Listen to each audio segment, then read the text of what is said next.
saat tidak ada CCTV yang ditemukan di sepanjang perjalanan pada saat aksi kejar-kejaran yang dilakukan oleh para terpidana terhadap sepeda motornya Eki dan Vina? Tidak ada CCTV-nya? Ada. Itu sudah dijawab oleh penyidik sendiri yang bersaksi di persidangan. Tapi penyidik yang bersaksi di persidangan ini mengatakan dia tidak berhasil membuka CCTV tersebut. Waduh, anak TK saja bisa membuka CCTV, masa polisi yang berpangkat tidak bisa membuka CCTV? Nah, kalau memang CCTV tersebut tidak bisa dibuka, kenapa nggak dikirimkan ke Polda Jawa Barat? Atau ke Mabes Polri sekalian? Atau ke pabriknya?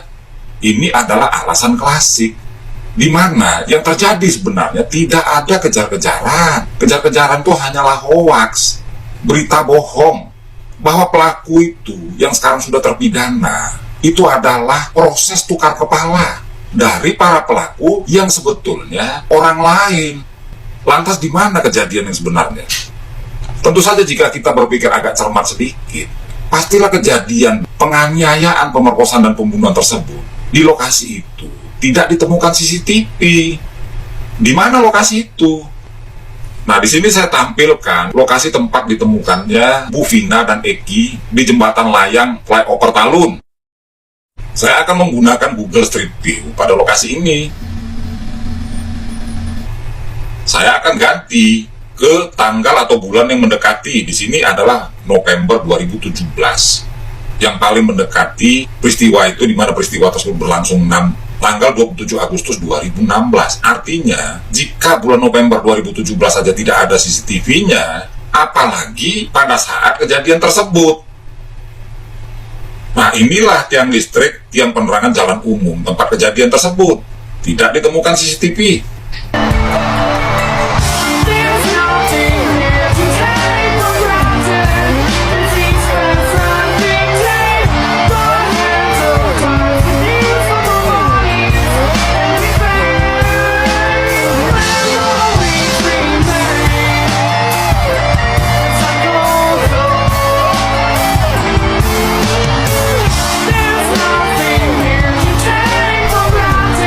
Dalam kasus pembunuhan Brigadir Yosua Huta Barat, setidaknya ada 2 CCTV yang menampilkan adegan di luar. Salah satunya dari CCTV lapangan basket ini. Dari sinilah banyak informasi bahwa kejadian pembunuhan Yosua Huta Barat itu, penembakan tersebut tidak terdengar oleh warga. Itu kesaksian dari Pak RT yang mengatakan pada saat itu banyak petasan yang menyala karena peristiwa penembakan tersebut terjadi 2 hari sebelum Idul Adha atau Lebaran Kurban. Dan saya berhasil menangkap kertas-kertas yang jatuh berterbangan dari atas akibat dari ledakan petasan.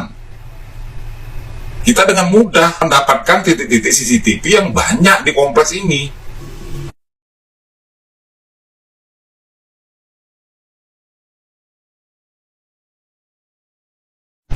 Nah, saya akan menggunakan Google Earth Pro untuk melihat lokasi di sekitar TKP berdasarkan histori pengambilan gambar oleh satelit.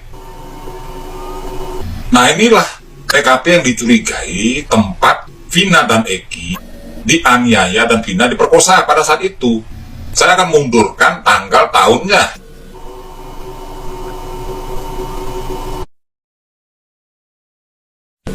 Nah, kita mulai dari Januari tahun 2015, di mana lokasi ini masih berupa kebun. Bulan Juli 2016, jembatan dari lokasi ini ke jalan sudah dibuat.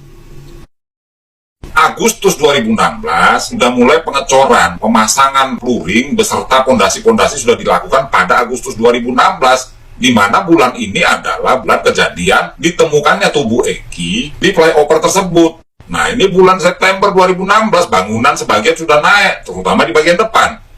Dan bulan September 2016, seluruh gudang tersebut atapnya sudah terpasang, termasuk dinding-dindingnya. Jadi di sini, jika kita melihat keterangan daripada saksi Taufik yang adalah petugas kepolisian unit laka di Polres Kota Cirebon pada saat itu yang memeriksa TKP, menemukan bahwasannya ditemukan adanya bekas semen di pelek motor depan dari sepeda motornya Eki. Ada yang mengatakan, oh itu bekas trotoar, Bagaimana mungkin bekas trotoar? Trotoar itu kan sudah mengering, campuran semen, split, dan pasir. Jika pelek bergesekan dengan trotoar tersebut, yang terjadi kan bukan bekas semen yang menempel, tetapi pelek tersebut akan tergores-gores, baret-baret. Begitu juga yang terjadi kepada trotoar tersebut. Belum lagi, ukuran pelek itu selalu lebih kecil, lebih pipih dibanding ukuran bannya. Harusnya kan bannya duluan yang kena, atau setidaknya bannya bocor. Tetapi ini tidak. Ditemukan bekas semen, berarti ada adukan semen pada saat peristiwa penganiayaan tersebut. Oke, karena efek semen tersebut, saya akan lebih mengakuratkan lagi tampilan dari citra satelit yang pada potongan video sebelumnya. Di dalam video ini hanya menampilkan bulan dan tahun. Pada potongan video ini saya akan tampilkan tidak hanya bulan dan tahun, akan tetapi tanggal dan jamnya, supaya dugaan kuat terhadap adanya tempelan semen di pelek sepeda motor Eki semakin akurat. Apakah saat peristiwa pembunuhan tersebut di lokasi ini sedang apa? Apakah sedang ada pembangunan masif?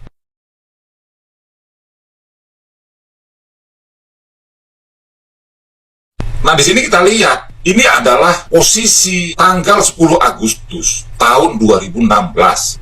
Dan ini tanggal 2 September 2016, atau 4 hari setelah korban Eki dan Vina ditemukan tewas di flyover Talun, yaitu di seberang dari yang sekarang toko bangunan tersebut. Nah, akurasinya akan saya tambah, bukan hanya tanggal saja, menjadi jam. Nah, ini jam 7 pagi, tanggal 10 Agustus, di mana pada jam ini tukang-tukang belum pada masuk, buru-buru bangunan belum pada masuk. Dan ini tanggal 2 September jam 7 pagi 2016. Dan bangunan ini sudah berdiri.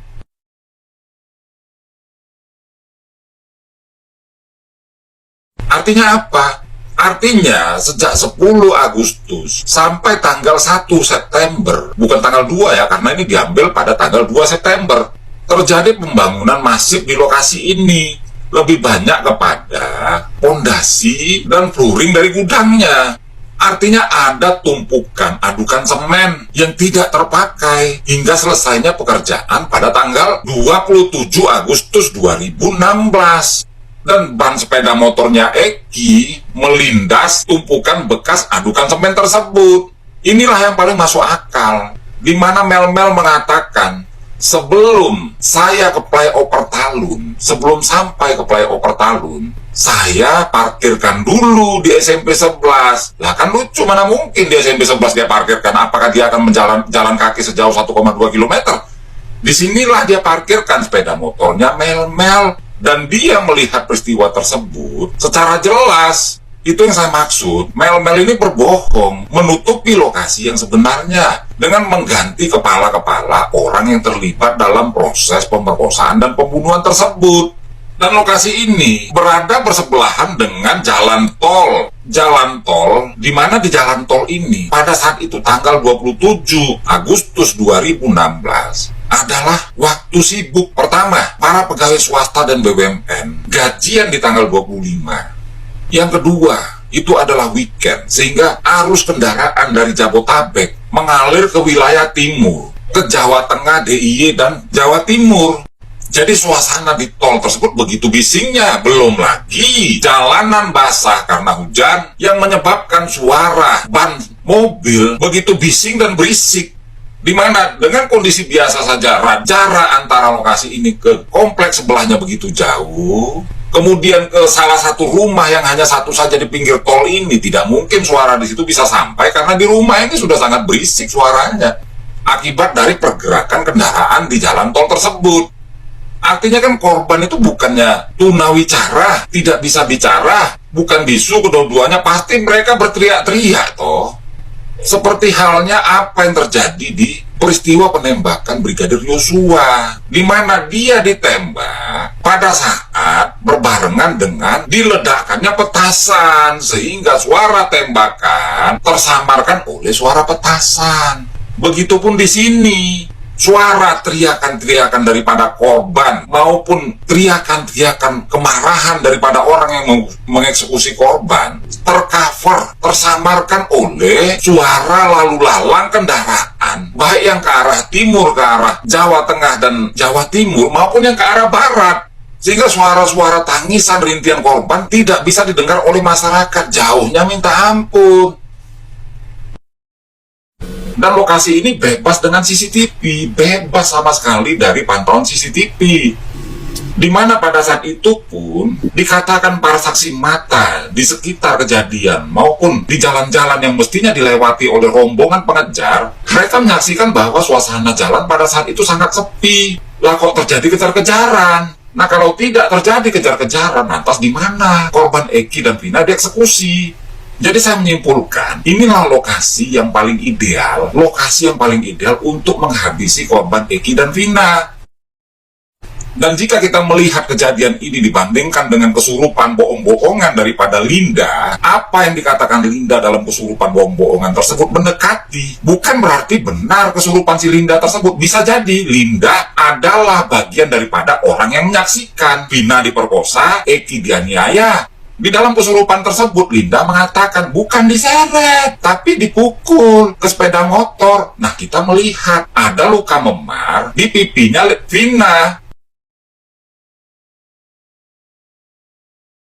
Tangan Vina patah, dipukul pakai balok. Hasil otopsi menunjukkan bahwa tangan Vina patah. Terus Vina dibenturin ke aspal, kepala Vina dibenturin ke aspal. Lokasi ini dekat dengan TKP yang adalah aspal. Dan korban, baik Vina maupun Eki, tewas karena patah tengkorak dasar. Ini hasil visum yang dilakukan oleh dokter. Kepala Vina dipukul pakai balok. Pernyataan daripada Linda ini sesuai dengan hasil otopsi bahwa tulang tengkorak atas dari korban patah. Artinya kepala bagian atas korban dipukul pakai balok. Jadi dari rangkaian peristiwa, termasuk dari keterangannya kesurupan Linda ini, saya membuat satu kronologi yang Anda boleh percaya, boleh tidak. Kira-kira bagaimana kejadian yang sebenarnya? Yang pertama, korban bersama seseorang berangkat dari SMA Negeri 4 Cirebon ke TKP melewati jalan yang tidak ada CCTV di jalan tersebut. Ini jalannya. Beberapa saat setelah sampai di tanah kosong yang sedang dibangun ini, terjadilah keributan. Sebenarnya ini adalah perencanaan pembunuhan sebenarnya, yang sudah direncanakan jauh hari sebelumnya terhadap Eki. Nah, setelah keributan tersebut, Eki pun pergi meninggalkan lokasi secara tergesa-gesa. Mungkin dia sudah mulai ketakutan bersama dengan Vina. Dia melalui jalan ini. Belum sampai ke jembatan, dia disalib, dipotong, sesuai dengan keterangannya saksi Rana. Terjadilah perkelahian di sana, dan dipisahkan oleh saksi Rana. Nah, setelah dipisahkan, dan setelah saksi Rana pergi dari lokasi tersebut, kembali Eki disuruh kembali ke tanah kosong tersebut oleh teman-temannya yang lain. Maka Eki pun kembali bersama dengan Vina, sedangkan orang yang mengejar, yang berkelahi dengan Eki, standby di posisi ini. Sampai TKP penyiksaan pemerkosaan, Eki pun kembali mendapat penyiksaan bersama dengan Vina, di mana Eki sambil disiksa menyaksikan Vina diperkosa oleh para pelaku, yang kata Linda, 12 orang. Nah, setelah dilakukan hal tersebut, maka Eki disuruh pulang, meninggalkan Vina di TKP itu. Dengan sempoyongan, Eki pun berangkat dari TKP tersebut melalui jalan ini dengan tujuan kemungkinan besar dia akan melaporkan kejadian ini di Polsek Talun yang jaraknya 450 meter dari TKP jembatan flyover. Saat dia mencapai titik di mana eksekusi terakhir akan dilakukan, maka sepeda motor yang tadinya menyalip sepeda motor dia menendang kendaraan Eki dari kiri, sehingga Eki terjatuh ke kanan. Maka syarat kecelakaan lalu lintas pun terpenuhi, yaitu luka lecet di tubuh korban beserta kerusakan lecet-lecet sedikit di bagian kanan sepeda motornya korban. Karena memang perkara ini akan diarahkan kepada laka lantas sebetulnya, bukan kepada perkara pembunuhan, tapi laka lantas. Dan pada saat yang sama, saat Eki berada di jalanan, kemudian dikuntit serta ditendang, tubuh Vina pun dari lokasi penyiksaan dan perkosaan dibawa naik ke atas melalui jalan ini. Dan di saat Eki sudah terkapar akibat ditendang tersebut, selanjutnya kepala bagian belakang Eki dibenturkanlah ke aspal dalam posisi dia terlentang. Dan tubuh Vina ditempatkan berjarak sekian meter ke atas Suroto. Dan lagi-lagi tubuhnya Vina, kepalanya dibenturkan ke aspal sesuai dengan keterangan Linda di dalam kesurupan bohong-bohongannya Linda. Nah, setelah korban dalam keadaan tewas, khususnya Eki, dan Vina memang sudah kemungkinan tidak tertolong lagi, disinilah lupa para pelaku memakaikan jaket di tubuh korban Vina. Karena kelupaan ini, maka jaket tersebut hanya digunakan untuk menutup kemaluan daripada korban Vina, agar seolah-olah itu adalah kecelakaan lalu lintas. Dan setelah itu, seorang perempuan yang adalah bagian daripada pelaku menuju ke bengkel, di mana di bengkel tersebut ada Ari di dalamnya. Itu adalah bengkel temannya Ari. Artinya ada beberapa orang di sana. Perempuan ini menuju ke bengkel, mengatakan ada kecelakaan teman saya kecelakaan, teman saya kecelakaan. Maka berhamburanlah orang dari bengkel menuju TKP beserta Ari, beserta perempuan tersebut. Nah, Ari berinisiatif membawa perempuan tersebut ke Polsek Talun dengan sepeda motornya. Berangkatlah mereka berdua ke Polsek Talun.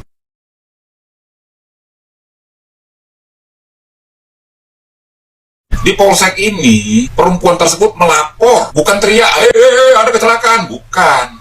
Tapi melapor ada kecelakaan di jembatan flyover. Dan setelah melapor tersebut, Ari kembali ke TKP di flyover. Sedangkan perempuan yang saya katakanlah namanya Klepon, ikut bersama rombongan polisi dan Banpol, di mana di dalam mobil sedan patroli tersebut ada Suroto sebagai Banpol, ada Supardi sebagai kepala SPKT, dan Suja petugas piket. Ini keterangan Ari yang bisa Anda tonton, sumbernya berasal dari Kompas TV. Di sini saya kasih judul videonya dan di menit keberapa keterangan Ari tersebut kepada jurnalis Kompas TV tersebut, sehingga Anda bisa jelas. Nah, di saat Ari menuju ke TKP flyover, di belakang Ari ada mobil sedan patroli yang ditumpangi oleh kepala SPKT Supardi beserta Suja yang adalah juga polisi, Suroto, dan pelapor. Sampailah mereka ke TKP. Nah, peristiwa si Ari ini dan perempuan tersebut hilang seperti klepon pecah di mulut. Artinya gula merah daripada klepon itu tidak keluar, tapi pecah di mulut. Andaikan si klepon ini, saksi pelapor ini dibuka sama Suroto, Supardi, dan Suja, tentu kejadiannya tidak seperti ini. Tidak ada korban salah tangkap. Itu yang saya maksud, Suroto harus bertanggung jawab. Karena perempuan ini mengatakan ada kecelakaan, berarti dia lihat proses kecelakaan tersebut. Nah, dari situlah diusut tanpa perlu Rudiana maupun kakak kandungnya Vina, Marliana, curiga apakah ini kecelakaan atau ini pembunuhan.